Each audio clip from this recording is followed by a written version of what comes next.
I stood outside my parents' house, holding a $4 gift wrapped in newspaper. My hands were shaking. It was not from the cold. Inside, my father was cutting into a steak that cost more than my rent. My mother wore a necklace I had never seen before. I had spent 2 years believing my family was struggling like me. I was wrong. And in about 10 minutes, they were going to find out that I knew it. Some people will lie to your face for years. They will let you struggle. They will let you go hungry. And they will smile while they do it. Maybe you know what that feels like.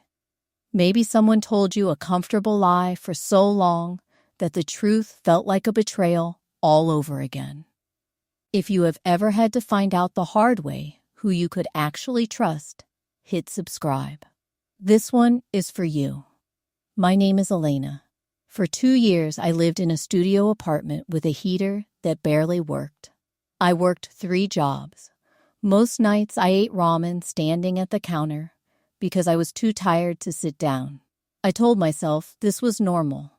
I told myself my family was going through the same thing. My father, Marcus, always said money was tight. My mother, Eleanor, said the same. My sister, Chloe, said she was saving every penny for a house of her own someday. I believed them. I believed them because they were my family, and you do not expect your family to lie to you for years in a row. I remember doing the math in my head on the drive to their house that Christmas. Rent, gas, the $20 I had left over for a gift. I bought newspaper instead of wrapping paper because it was free. That Christmas, I walked up to their house holding that gift, and a brand new Porsche was parked in the driveway. I remember standing there for a second, just looking at it. Then I walked inside anyway. 3 months before that dinner, a strange letter came to my apartment. It was from a bank. It mentioned a trust disbursement schedule. I almost threw it away. Something made me keep it instead. That night, I searched my own name online. I found a lakefront property listed under my name. 4 bedrooms. A house I had never seen or heard about. I called my grandfather, Arthur, a retired judge. He told me to meet him the next day, alone, and not to mention it to anyone. What we found took my breath away. 2 years earlier, he had set up a trust fund in my name. $600,000. A house. All of it mine since my 24th birthday. My father had forged my signature to access it. He used the money to cover a failing investment in his company. Then he paid my landlord to keep my heater broken, to keep me exhausted, to keep me too tired to ever ask questions about anything. What nobody in that room knew was that I had already seen the bank records myself. Once I started looking, I could not stop seeing it. I remembered Chloe, a year earlier, drunk at a party, texting me. "You know Dad set you up right. There's like a house with your name on it." The next morning I asked her about it. She looked me straight in the eye and said, I was just talking nonsense. I don't even remember that. She remembered. She blocked me on Instagram 2 days later, and I never asked her why until now. I remembered my mother at that same dinner, telling me my worn-out shoes were kind of a fun look, actually. She was wearing a necklace that cost more than I made in 4 months of work. I remembered calling the city about my broken heater. The inspection got delayed twice, with no real reason given either time. I later learned my landlord and my father had known each other for 15 years. I remembered every single one of those small moments stacking on top of each other, quietly, for 2 years. None of them ever once said, "Are you okay?" At dinner, my grandfather set down his fork. "Elena," he said, "how did you like the lakefront house I gave you 2 years ago?" My glass hit the floor. Water spread across the table. Nobody spoke. Before I tell you what happened next, tell me what you think. Comment your answer.